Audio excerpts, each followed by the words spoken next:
Bismillahirrahmanirrahim. Syafi'i li ashabi amma ba'd. Rabbi zidna ilma warzuqna fahma waj'alna minas solihin. Allahumma la sahla illa ma ja'altahu sahla wa anta taj'alul hazna idza syi'ta sahla.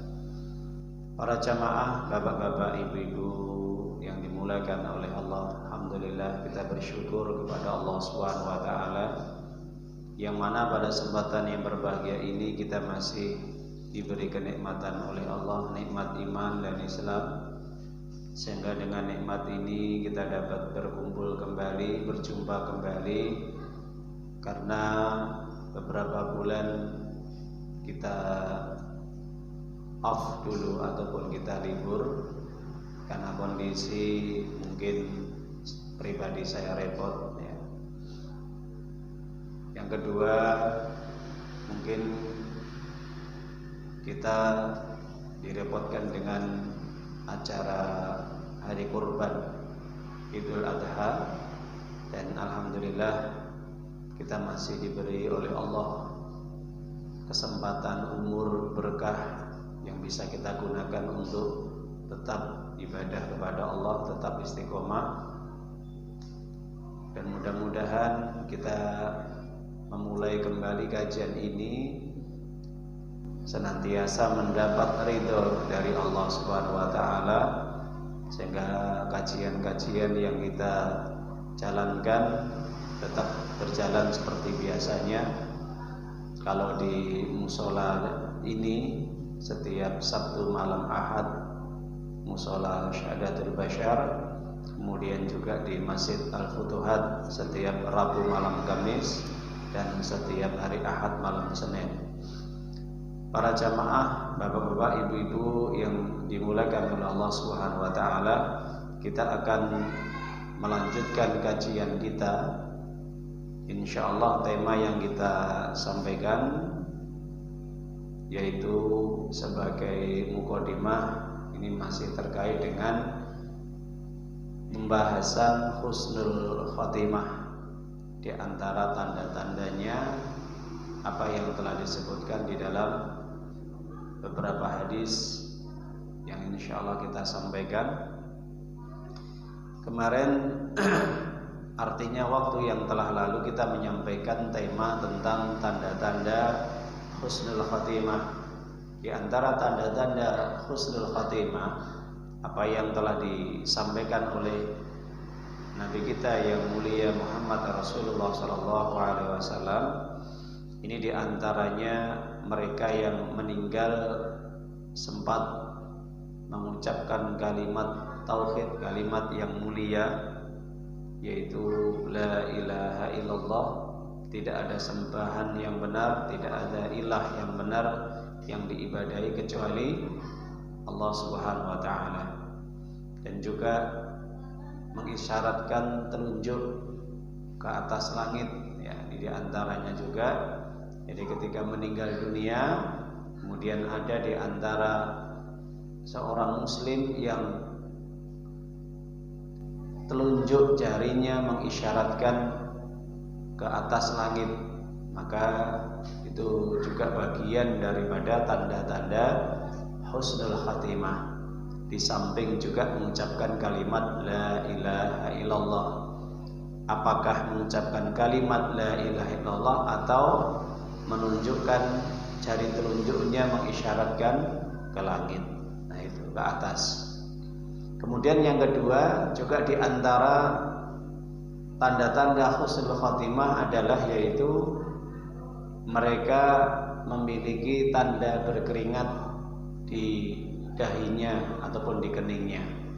Jadi ketika orang mau meninggal dunia sempat mengeluarkan keringat dari keningnya atau dari dahinya, maka itu bagian daripada tanda-tanda husnul khatimah, sebagaimana yang dijelaskan oleh Nabi, mautul mukmin biirkil jabin, bahwa orang mukmin ketika meninggal dunia kemudian keluar keringatnya di keningnya, maka itu bagian daripada tanda-tanda husnul khotimah. Jadi keluar keringatnya di keningnya, sebagaimana yang dialami oleh sahabat-sahabat Nabi ketika mereka meninggal dunia, bukan meninggal di medan perang, tapi meninggal di atas tempat tidur, maka mereka mengalami tanda-tanda yang disampaikan oleh Nabi,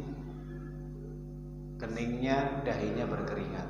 Maka ini bagian daripada kabar gembira bagi orang mukmin atau orang yang semasa hidupnya dia ahli ibadah, ahli tauhid.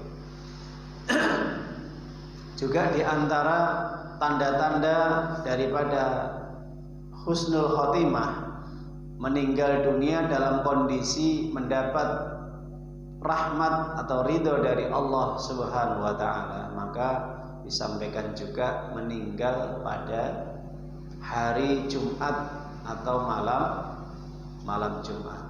Ketika orang meninggal pada hari Jumat atau malam Jumat, mudah-mudahan insya Allah, kalau ini adalah orang yang semasa hidupnya orang yang baik, orang yang taat, orang yang memang dia ini rajin ibadah kepada Allah Subhanahu wa taala, maka orang yang seperti ini bagian daripada orang-orang yang dikelompokkan oleh Nabi menjadi husnul khotimah. Di dalam hadis rawahu Imam Ahmad, di dalam hadis ini ada perawinya yang dilemahkan oleh Syekh Albani, tapi sebagai penyemangat ataupun pendukung syawahid di dalam penjelasan-penjelasan yang lain, maka hadis ini bisa menjadi amalan. Maka di dalam hadis tersebut Nabi SAW menjelaskan, mamin muslimin yamutu lailatul jum'ah atau yaumal jum'ah illa waqahallahu fitnatal qabri. Tidak ada orang yang semasa hidupnya dia menjadi orang muslim yang tekun ibadah, yang ahli ibadah, yang senantiasa dia menjalankan apa yang diperintahkan oleh Allah, menjauhi apa yang dilarang oleh Allah, dan dia tidak melakukan pembatal Islam. Ingat ya. Jadi di situ dijelaskan kalimatnya mamin muslimin. Jadi kalau orang Islam, maka sudah tentunya orang ini adalah ahli tauhid. Jadi semasa hidupnya tidak melakukan apa? Pembatal Islam, pembatal iman. Ya, jadi pembatal Islam, pembatal iman ini banyak sekali, ada 10, ada yang mengatakan 25, ada sampai 300 lebih ya. Semasa hidupnya dia tidak melakukan bentuk-bentuk amalan syirik ataupun pembatal Islam, dan dia menjaga tauhidnya, dan dia senantiasa orang yang ahli ibadah ya. Jadi mengerjakan semua apa yang Allah perintahkan dan menjauhi apa yang dilarang oleh Allah Subhanahu wa taala. Maka bertepatan ketika dia meninggal dunia, di saat itu dia sedang mentaati Allah, sedang menjaga perintah Allah, maka Allah mengkhabarkan, Allah menjanjikan, wa waqahullahu fitnatal qabri, maka akan dijauhkan dari azab kubur. Jadi di dalam penjelasan para ulama yang dinamakan fitnah kubur itu adalah apa? Azab kubur. Makanya para jamaah Bapak Ibu, kita dianjurkan untuk membaca ketika sholat pada tahiyat akhir atau tasyahud akhir sebelum salam. Nabi menekankan kepada umatnya, kepada kita, agar senantiasa banyak berdoa. Di samping doa yang diajarkan oleh Nabi sebelum salam, ketika tasyahud akhir, waktu duduk di akhir-akhir sebelum salam, ini perbanyak doa. Ya, perbanyak doa. Setelah kita membaca zikir di dalam sholat, ya, fil alamina innaka Hamidum Majid atau innaka Hamidum Majid ya. Allahumma barik ala Muhammad wa ala Muhammad kama barakta ala Ibrahim wa ala Ibrahim innaka Hamidum Majid. Kemudian kita dianjurkan untuk membaca doa apa? Allahumma inni a'udzubika min adzabil qabri wa min adzabil jahannam wa min adzabi jahannam. Aku berlindung ya Allah kepadamu dari siksa kubur dan siksa di neraka jahanam. Wa min fitnatil mahya wal mamati, dan fitnah hidup dan juga fitnah ketika mati. Wa min syarri fitnatil masih dajjal, dan juga fitnah kejahatan al-masih pendusta dajjal. Ya, jadi al-masih pendusta dajjal. Jadi kalau kita fahami para jamaah Bapak Ibu, maka orang yang meninggal ketika pada hari Jumat atau malam Jumat, dia betul-betul menjaga imannya dia dan amal solehnya dia, maka insya Allah dia akan dihindarkan dari siksa kubur. Dan nanti pertanyaan-pertanyaan malaikat munkar dan nangkir insya Allah akan dimudahkan. Dia bisa menjawab dengan tenang, lancar, tanpa ada hambatan apapun. Itulah keistimewaan, keutamaan yang diberikan kepada orang muslim, orang mukmin yang meninggal pada hari Jumat atau malam Jumat. Ya, kita berdoa kepada Allah karena hari Jumat ini hari istimewa ya Bapak Ibu ya. Hari Jumat ini hari yang istimewa. Dijelaskan di dalam hadis Imam Muslim, Rasulullah menjelaskan sallallahu alaihi wasallam dalam hadis dari Abu Hurairah radhiyallahu ta'ala anhu tentang keutamaan hari Jumat. Ya. Khairul ayyam idza talat alaihi syamsu yaumal jum'ah. Sebaik-baik hari di saat ketika matahari telah terbit, maka hari itu adalah hari Jumat. Khuliqa Adam yaumul jum'ah. Nabi Adam diciptakan oleh Allah pada hari Jumat. Wa udkhila fiha, dan Nabi Adam dimasukkan ke dalam surga pada hari Jumat. Wa ukhrija minha, dan Nabi Adam dikeluarkan dari surga pada hari Jumat. Wala taqumu sa'ah illa yaumul jum'ah, dan tidak akan terjadi hari kiamat kecuali kejadian kiamat besar ya. Ini kiamat besar ya, kiamat kubro itu nanti hari Jumat. Tapi kapan pastinya itu hanya wallahu a'lam, hanya Allah yang tahu, hanya Allah yang menentukan. Tidak ada satupun makhluk manusia di muka bumi ini yang tahu kapan datangnya hari Jumat, pukul berapa, jam berapa, hari apa, maksudnya waktunya kapan, bulannya apa, tahunnya kapan. Tapi kalau harinya ini sudah diberitahukan hari Jumat, cuman bulannya, cuman tahunnya, jamnya jam berapa, ini memang belum diberitahukan. Jadi kalau ada orang yang memastikan tahun sekian, maka itu nggak benar. Karena Nabi sendiri hanya menjelaskan hari Jumat saja, jadi nggak tahu kapan tahunnya. Hati-hati dengan peramal-peramal, ya Bapak Ibu. Kalau ada yang menentukan, memastikan datangnya hari Jumat tahun sekian, bulan sekian, jam sekian, maka itu bukan dari Nabi, itu dusta. Dan di situ para jamaah Bapak Ibu yang dimulakan oleh Allah Subhanahu wa taala, maka hari Jumat ini luar biasa keberkahannya. Maka dari situlah ketika hari itu diistimewakan oleh Allah, ketika hari itu betul-betul mendatangkan banyak keberkahan dan pahala dari Allah Subhanahu wa taala, sampai-sampai orang yang meninggal dunia pada malam Jumat atau hari Jumat itu mendapatkan keutamaan dan keistimewaan, dikelompokkan termasuk orang-orang yang meninggal dalam kondisi husnul khatimah, insyaallah. Semoga kita memohon berdoa kepada Allah diwafatkan yaitu pada hari Jumat. Okay?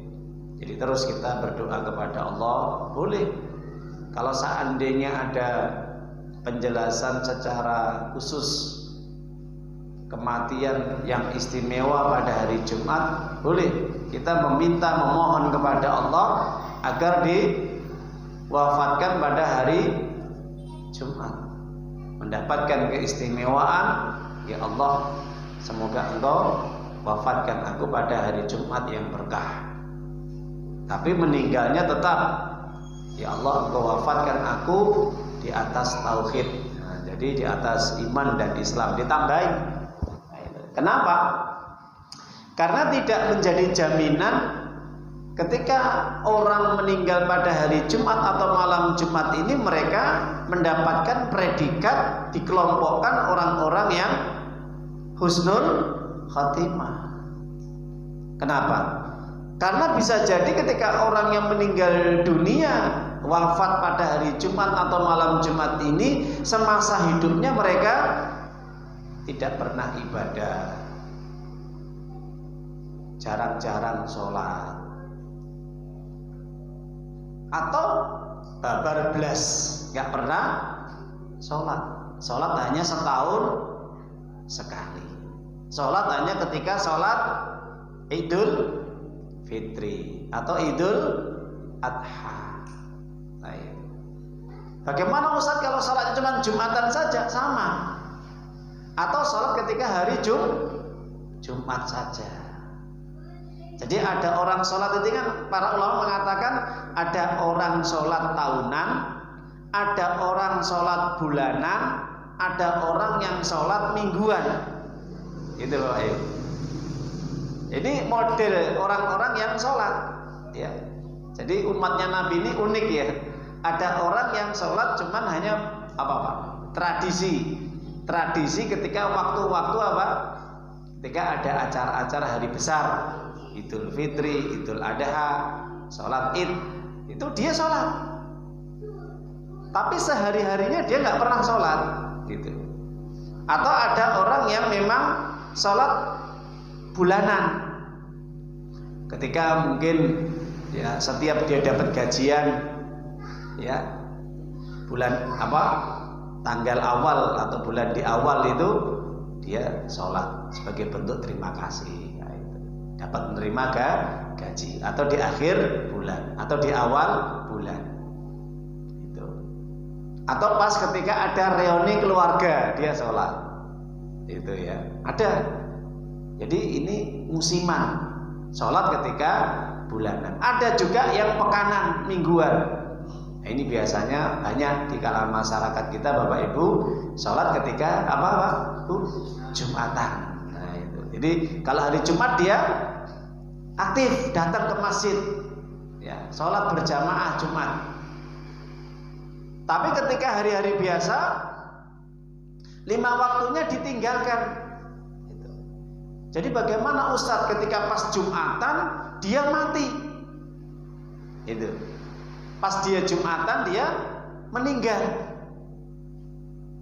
Kalau orang seperti ini, ketika dia ini melaksanakan ibadah sepotong-sepotong, sholatnya sepotong-sepotong tidak utuh, berartinya secara tidak langsung orang ini nggak serius dalam ibadah. Dia mengambil yang enaknya saja, mungkin yang berat-berat dia tidak mau. Makanya para jamaah ada satu ayat, ya, kalau kita membuka Al-Quran itu di dalam surat Al-Maidah, surat yang ke berapa? Surat yang ke 5. Allah menyatakan di dalam ayat ini, apa kata Allah Subhanahu wa taala? Maka Allah firmankan, ya ayyuhalladzina amanu la tattakhidul ladzina takhadu dinakum huzwa wa la'iba minal ladzina utul kitaba min qablikum wal kuffar auliya wattaqullaha in kuntum mu'minin. Coba perhatikan ini. Ya ayyuhalladzina amanu, hei orang-orang yang mengaku beriman. Ketika engkau telah beriman, la tattakhidul ladzina takhudhu dinakum.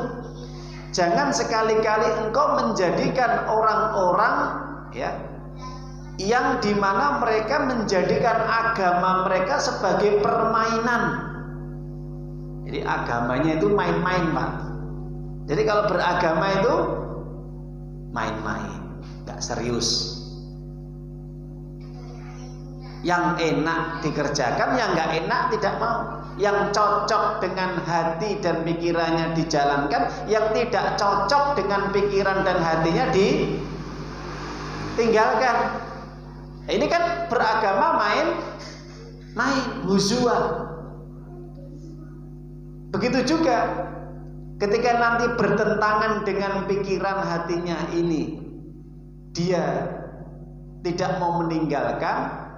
Tapi yang tidak bertentangan dengan pikiran dan hatinya, nafsunya, dia tinggalkan.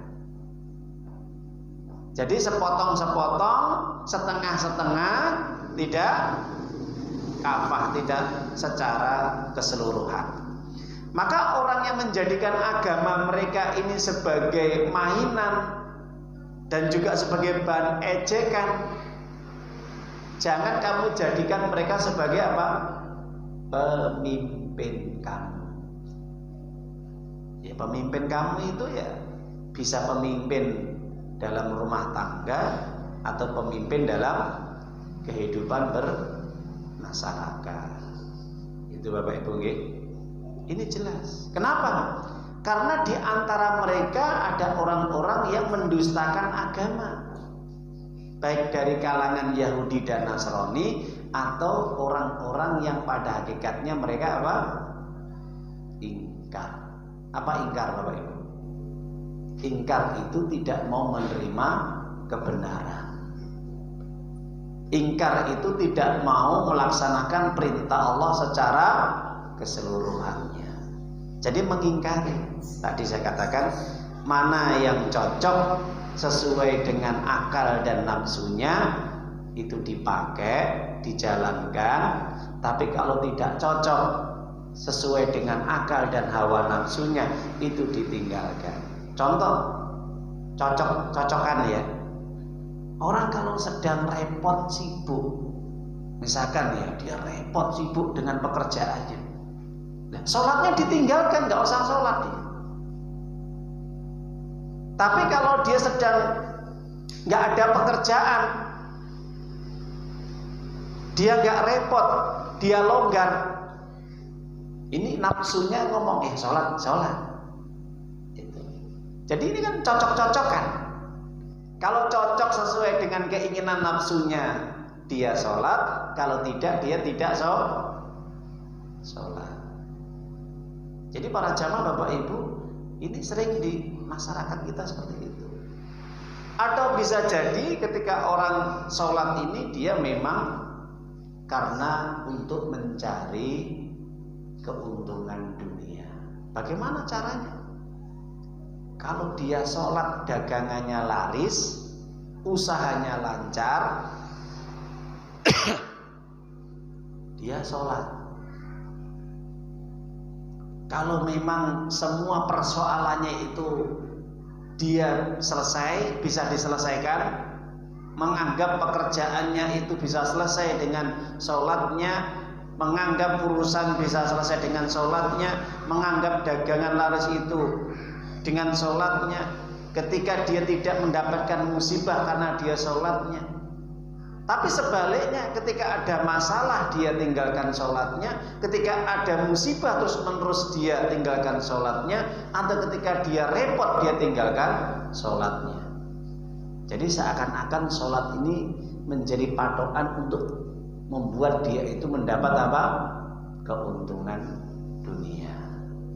Jadi ada orang yang sholat itu tujuannya biar apa? Kaya, biar laris.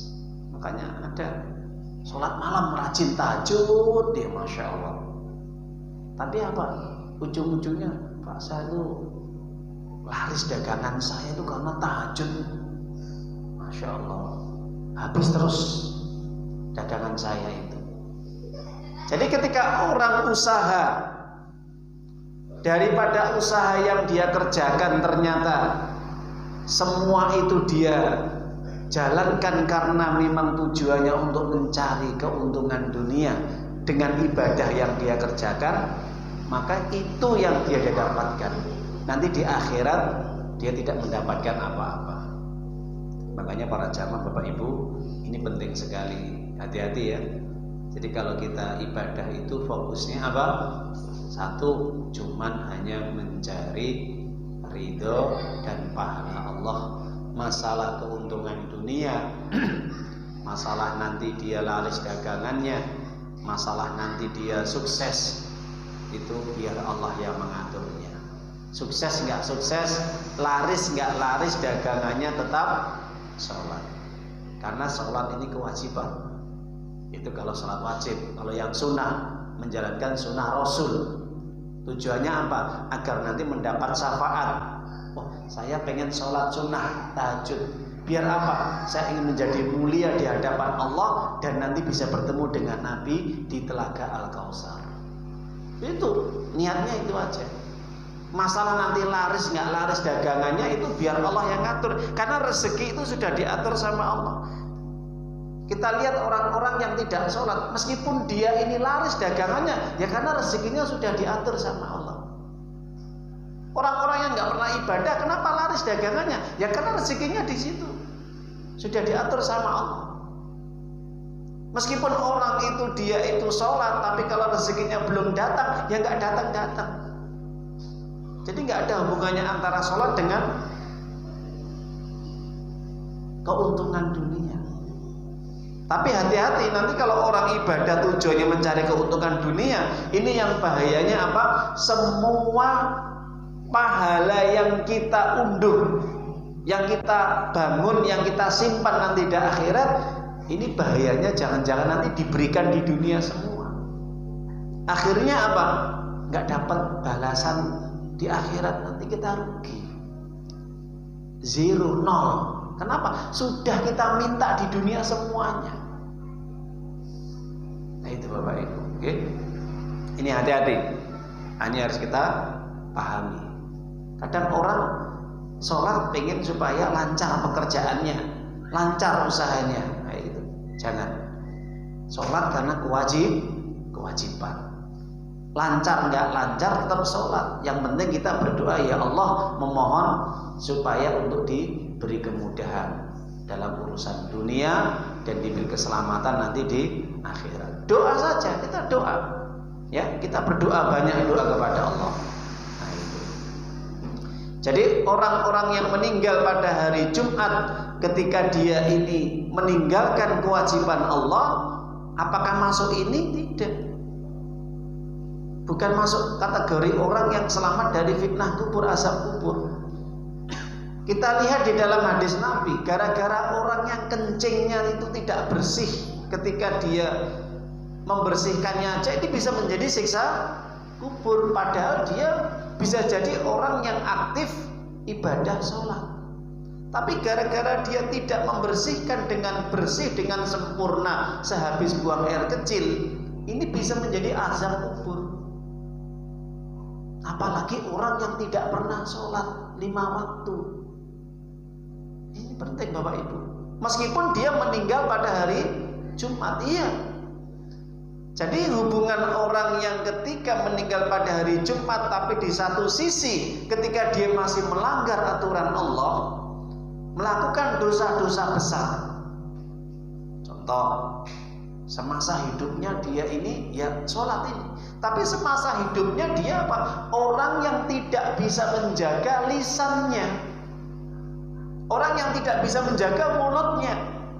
Dia suka hibah, rasan-rasan, ya.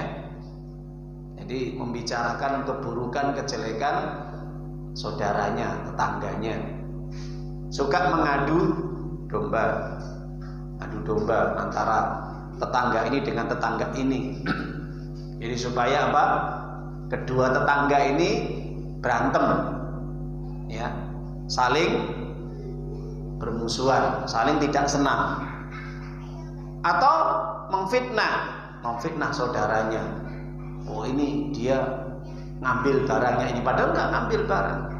Memfitnah saudaranya. Oh ini ya alirannya sesat, alirannya ini, padahal dia nggak ngerti. Atau dia orang yang suka merendahkan, menghina, mencemooh, mengolok-olok saudaranya, mencaci maki. Orang yang seperti ini, meskipun dia mati pada hari Jumat atau malam Jumat, kalau dia masih mengerjakan namimah, mengadu domba, rasan-rasan, prasangka buruk, suka memfitnah, suka menggibah, apa yang terjadi Bapak Ibu? Tetap diazab kubur. Jadi nggak jaminan ya orang yang mati pada hari Jumat, malam Jumat itu dia terhindar dari siksa kubur. Kenapa? Harus dia tinggalkan dosa-dosa besar.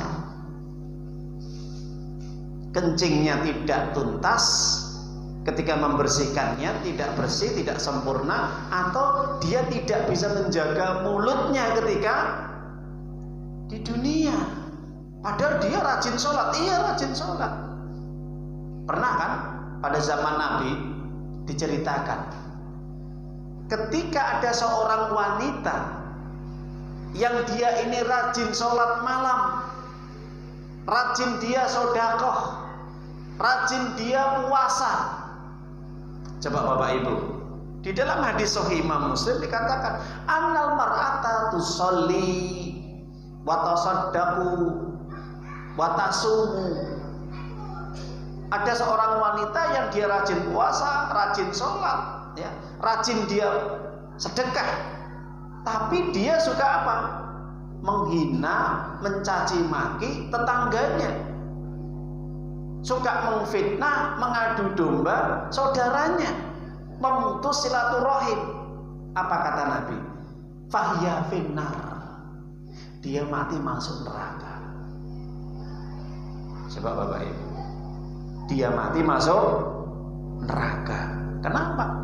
Karena pahala ibadah yang dia kerjakan itu lumat, rusak, dirusak dengan amalan-amalan dosa tadi. Apalagi orang yang tidak sholat, padahal sholat ini pondasi. Jadi pada orang yang ketika mati hari Jumat atau malam Jumat, semasa hidupnya dia ini nggak pernah mengenal agama, nggak pernah mengenal masjid, nggak pernah mengenal pengajian, mengenal agama Islam, mengenal ilmu, bagaimana dia akan terhindar dari azab kubur? Ini selalu ada hubungannya. Jadi yang menyelamatkan azab kubur itu sebenarnya bukan malam Jumat atau hari Jumatnya. Apa Bapak Ibu? Amal solehnya dia. Makanya kan Rasulullah mengatakan tidak ada orang Muslim yang bagaimana? Muslim yang semasa hidupnya dia itu selalu beramal soleh. Makanya hadis ini jangan langsung kita tafsirkan, kita terima mentah-mentah ya. Nanti setiap orang meninggal hari Jumat, malam Jumat, dia wah ini husnul khotimah, terhindar dari siksa kubur dan masuk surga. Ini hati-hati. Karena apa? Ada hubungannya dengan ayat-ayat Allah atau hadis Nabi yang lain. Jadi hadis itu jangan sampai diterima mentah-mentah. Kalau diterima mentah-mentah, nanti setiap orang yang gak ibadah mati hari Jumat atau malam Jumat masuk surga. Nah ini kan nggak adil bagi mereka yang ahli ibadah, sudah sungguh-sungguh, tapi matinya nggak malam Jumat atau hari Jumat. Begitu. Padahal Allah sendiri mengatakan, wa basyiril ladina amanu wa amilus solihati annalum jannatin tajri min tahtiha al-anhar. Beri kabar gembira kepada mereka yang beriman, berislam dan beramal soleh dengan surga yang di bawahnya mengalir sungai-sungai dari surga. Di dalam surga itu ada sungai-sungai mengalir begitu indah, ada taman-taman. Ini diperuntukkan bagi siapa? Mereka yang semasa hidupnya beriman, bertauhid, tidak melaksanakan syirik besar dan pembatal Islam, sekaligus dia beramal soleh.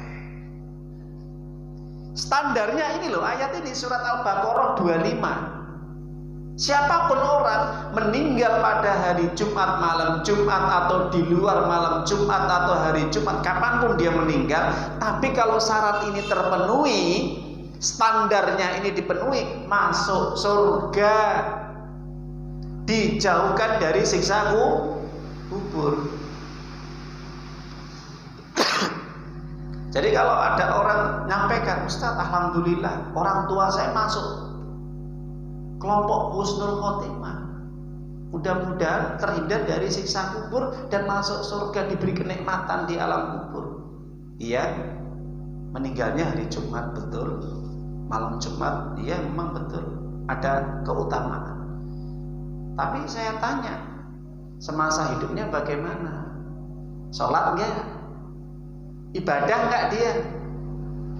Kalau semasa hidupnya dia nggak pernah sholat, nggak pernah ibadah, bagaimana mau masuk surga? Nggak bisa. Karena orang-orang musyrik Mekah, Quraisy Mekah itu banyak yang meninggal pada hari Jumat atau malam Jumat. Coba ketika pada perang Uhud, ya, atau perang Kondak atau perang-perang Yal, itu orang-orang musyrik ada yang mati hari Jumat atau malam Jumat di bulan Ramadan. Tapi apakah orang musyrik tadi masuk surga, terhindar dari siksa kubur? Tidak. Jadi Bapak Ibu jangan disalahpahami hadis ya. Jadi nanti kalau kita melihat ada di dalam keluarga kita, saudara kita meninggal pada malam Jumat, hari Jumat, lihat dulu semasa hidupnya itu bagaimana amalannya. Karena semua itu ditentukan dengan apa Bapak Ibu? Akhir kehidupannya. Makanya Rasulullah mengatakan innamal a'malu bil khawatim. Sesungguhnya amal itu ditentukan pada akhir kehidupan dia. Semasa hidupnya dia itu bagaimana? Ahli ibadah bukan? Kalau semasa hidupnya dia itu ahli ibadah, insya Allah harapannya dia meninggal husnul khotimah. Makanya Bapak Ibu ya sedikit juga untuk mengkritisi ya mungkin sebagian ya orang-orang yang berani bersaksi ya ketika ada orang mati ya, bersaksi ada orang yang meninggal dunia itu kan biasanya kan saya nopo awon kan ngoten nggih. Nah, Pak Mudin biasanya matur. Mungkin para saksi mengatakan saya kan gitu. Saya nopo awon, saya kan gitu. Begitu teman-teman. Hati-hati. Ini kalau dia bersaksi dia nggak ngerti jenazah itu, atau dia ngerti jenazah itu semasa hidupnya dia tukang maksiat. Tukang maksiat, suka minum, suka mendem, suka zina, suka mencuri, suka korupsi. Semasa hidupnya lisannya itu tajam, ya, suka menyakiti saudaranya, suka mengadu domba, memfitnah, ghibah, prasangka buruk, menghina, merendahkan, sombong. Nah itu. Pokoknya semasa hidupnya dia tidak pernah mengenal agama. Tidak pernah dia mengenal agama. Nah ini yang dimintai saksi ketika hadir di situ. Saya nopo awon, saya. Maksudnya apa? Baik nopo buruk, baik. Hati-hati, nanti di hadapan Allah akan ditanya, kok kamu berani-beraninya bersaksi kepada jenazah ini, padahal semasa hidupnya dia itu ahli maksiat. Ahli maksiat, bukan ahli ibadah. Jadi kalau nggak tahu, hati-hati, ya hati-hati. Kenapa? Persaksian itu akan diamini oleh malaikat masalahnya. Itu doa, ya. Nah, itu. Kalau kita tidak tahu, ya kita lebih baik apa? Diam. Kecuali kalau keluarganya tahu kehidupan dia sehari-hari atau teman dekatnya dia tahu dia orang yang baik, nggak apa-apa. Kenapa? Karena di dalam hadis Nabi, ketika Rasulullah SAW ini melihat ada jenazah lewat di hadapan Nabi dan para sahabatnya, ya, kemudian Nabi bertanya kepada para sahabat ini, bagaimana menurut anda, ma ra'yukum, ya, bihadil janazah, Bagaimana dengan jenazah orang ini? Maka para sahabat mengatakan, ya Rasulullah, dia orang yang baik semasa hidupnya, ahli ibadah, dan saya juga ngerti keseharian dia. Saya ngerti setiap hari dia rajin sholat berjamaah, rajin ngaji, gemar sedekah, gemar membantu tetangganya, baik perilakunya. Saya tahu, jamaah yang lain juga tahu, saksinya tahu. Akhirnya apa Nabi? Wajaban. Tidak lama berselang, ada jenazah lagi melewati Nabi dan di hadapan para sahabatnya. Kemudian ditanya oleh Nabi para sahabat, bagaimana menurut Anda dengan jenazah ini semasa hidupnya?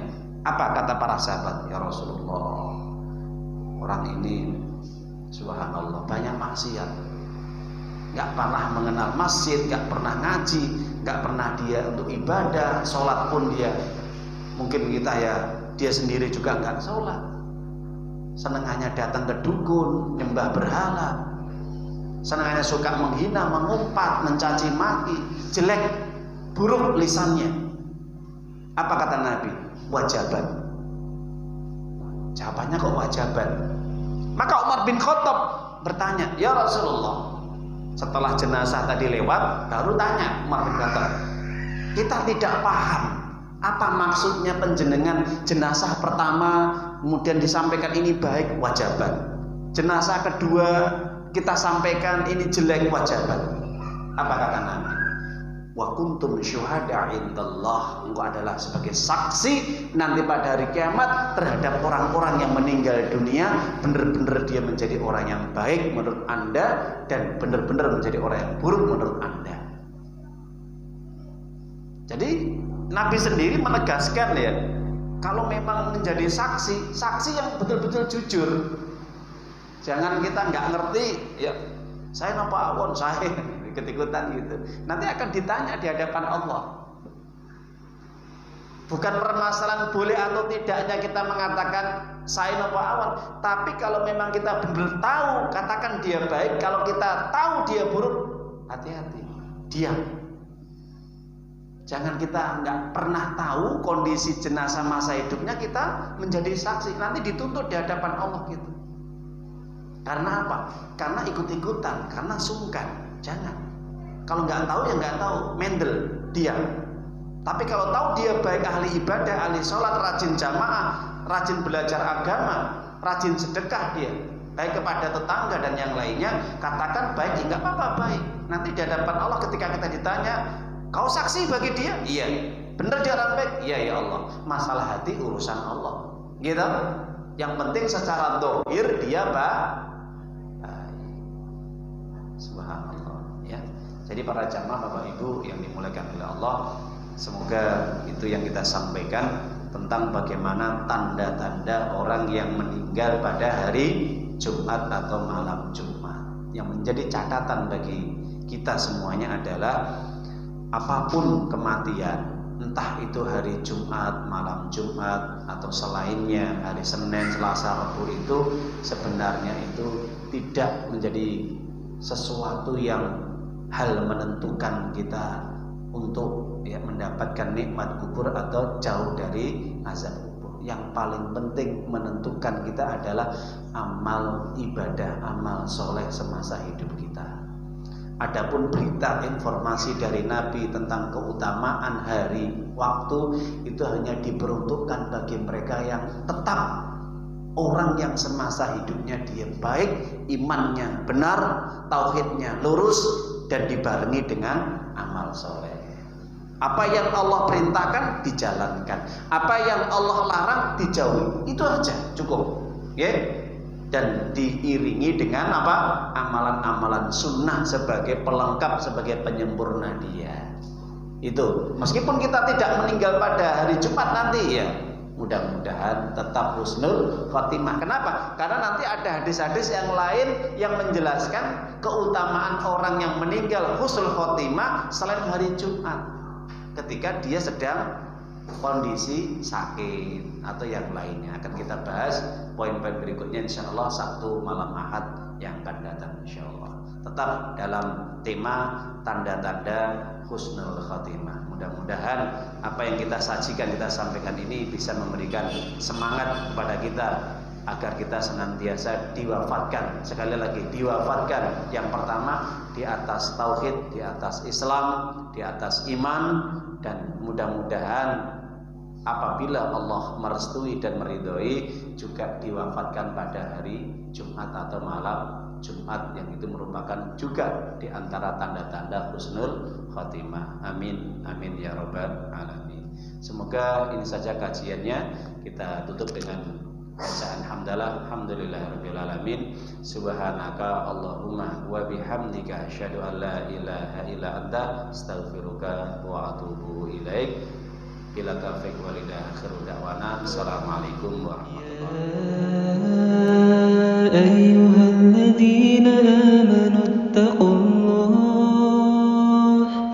ittaqullaha haqqa tuqatih wa la tamutunna